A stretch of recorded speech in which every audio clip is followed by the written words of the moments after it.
Hey YouTube, welcome back to the Backpack Hack channel.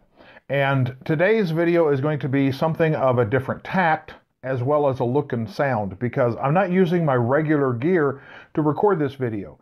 This video is on the gear that I use to make my videos. Right now I'm using my backup camera, which is a Nikon D7100.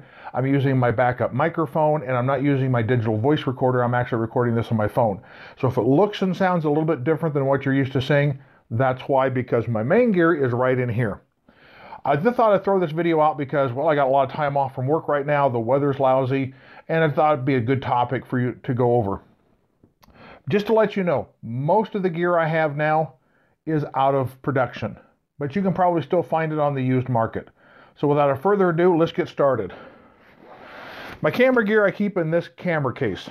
I don't shoot Canon. I'm not against Canon. I just don't shoot Canon. Just this is a case that I got at a good price, free. And it works great for what I want it to do. It carries all the gear that I use to make these videos with. Now, a lot of people seem to think all you need is a camera and a tripod. No, there's more to it than that. So I'm going to open this up. And right out of the chute, I've got a Sony a6300 with a 16 to 50 millimeter pancake zoom. I love this camera for two reasons. It's compact, and it also shoots 720 and 4K video simultaneously. What that allows me to do is use the 720K video in my computer to edit these videos. Then when I get the project complete, I close out my editor, swap the 720K with the 720p with the 4K video, relaunch the editor, and now I'm working with the 4K video. It's just easier and faster and simpler to work with the 720p videos until I get everything on the timeline in my software to where I want it ready to go to production. Then I simply close it, swap out the file numbers, and then come back to the editor and just let it do its thing. It's a whole lot simpler and faster. But I do have a 16 to 50 millimeter zoom. That's what I use most of the time. I have a small, and you've seen this on a lot of my videos, sitting here clipped to me is this Sony microphone, and I'll put the model number to that down here, as well as a Sony digital voice recorder. I read a lot of good reviews about this microphone and voice recorder. Again, these I know are out of production. I'm pretty sure this is as well. I'm just going to put the model numbers up there. This 16 to 50 millimeter zoom probably shoots about 90 to 95% of my videos. For the times I need a longer focal length, such as this video right here of the deer and her fawn, I use a 55 to 210. And I like this one again because it's so small and light and compact. Again, these two lenses are not the cream of the Sony crop, and they're kind of middle of the road, but for video, they're more than adequate to do the job. 16 millimeter on a crop sensor format such as this camera really isn't all that wide. So there's times I need to get a wider view. For that, I pull out the big guns. This is a Sony 8mm circular fisheye. And I've got it on a adapter between the Nikon mount that the lens is and the Sony mount for the camera. This gives me a stupendously wide view. And you've probably seen it in some of my videos to where I need to capture like the interior of a tent. This is the lens I use, and I keep it here in this particular case because this is where I use it most of the time. I also have an app on my computer that I can defish the video so they don't look so fisheye-ish. Again, right here is probably 96-97% of my shooting. Over here in this pocket, I carry an aftermarket battery charger that both plugs in and it has a 12 volt input, 12 volt DC input. So this is I can either charge at home or charge on the go in my truck or off my portable power supply or even off of a solar panel. I can charge the battery for this no matter where I'm at because shooting 4K video eats up the batteries. And speaking of batteries, I have right now not only a battery in the camera, but I have two extra batteries. Also in here I carry an extra lens cap for this 16 to 50, just should I ever need it, because I'm always setting lens caps down and losing them. This is something I hardly ever use, but this is a 20-foot cord that allows me to plug this microphone directly into the camera. I hardly ever do that, simply because it's more convenient for me to use this. But there are some times that I do want to put the audio directly into the camera. I always edit my audio separate from the video, and I do that in post. The last thing I have in here is it's kind of a complicated system to explain, but sometimes I am shooting video for such a long time that I run the battery down. So what I did was I went down to the local hobby store, and because these are 7.2 volt batteries, guess what? These battery packs that RC cars and trucks run off of are 7.2 volts.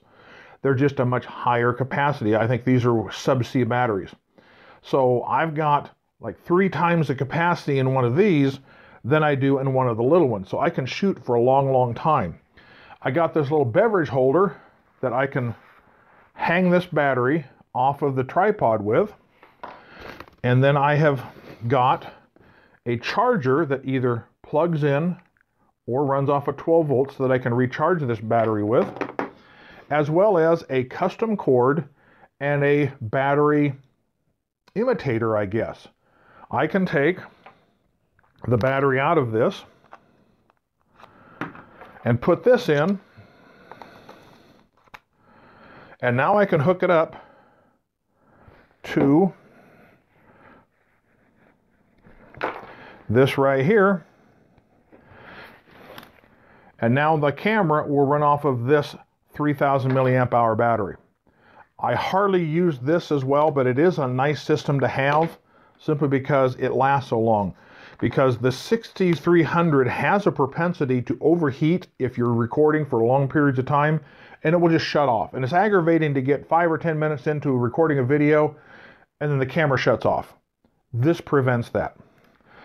That is pretty much all I have in this case. The only other thing I will mention is the card that I use is a SanDisk Extreme, 128 gigabytes, and the reason I went with such a large card is because I'm shooting again in 4K video. Hopefully this helps you understand a little bit more about the gear that it takes to make these videos.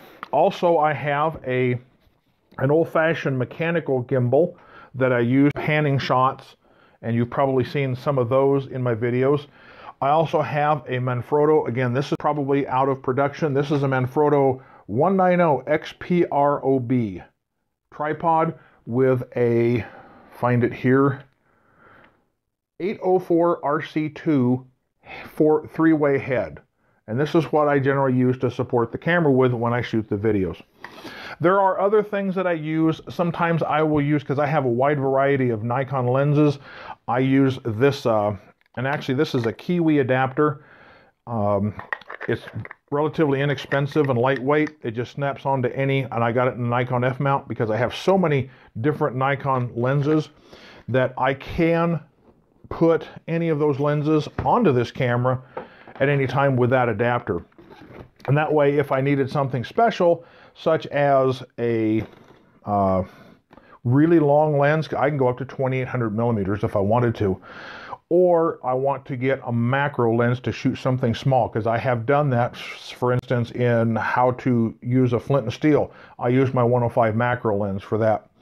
But anyway, this is 99% of the gear that I use for shooting the videos. The only other thing I have is a light stand with an outrigger, and that's what I use to mount the camera up above this table so you can look straight down and get a better idea of what I'm doing.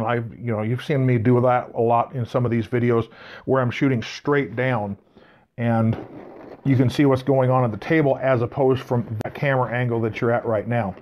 But anyway, that's the equipment I used to make these videos. Again, it all sits into this Canon case. Doesn't matter what name is on it. You could say Pentax or Minolta for all I care. It isn't the most compact case. I just got this case because in case I wanted to get more gear or put another lens in here or another piece of equipment, I had the room in it. But this keeps all of that gear handy and convenient to store and transport, and then when I want the gear, I know it's in here. So with that said, I'm just going to go ahead and wrap this video up. Hopefully this gives you an idea of some of the gear that I use. I'm also going to eventually do a video about how I produce these videos from the time I come up with an idea to storyboarding, to recording the videos, working with the files, editing them on the computer, and going into production and uploading them. That's going to be a separate video. So this is Backpack Hack coming at you. Be safe out there. Be sure to like, subscribe, comment, and share my videos, and I'll see you out on the trail.